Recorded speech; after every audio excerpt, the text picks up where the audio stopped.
Audrey Paul and I am a senior at OHS. Fun fact about me, I went to Cornell Elementary. Today, I will be teaching you guys how to make s'mores. And for this recipe, you don't need a campfire. We are using a microwave.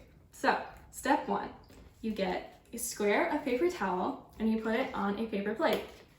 Next up, you get the graham cracker. You put that on the paper towel. And then you get your favorite kind of chocolate, I like Hershey's, and you put that on the graham cracker. And lastly, you get a marshmallow and put that on the chocolate. The next step will be microwaving. So if you've never used a microwave before or don't know how to use one, make sure you ask for an adult's help. So open the door, put the plate in the microwave, close it, and put it in for 15 seconds. And hit start.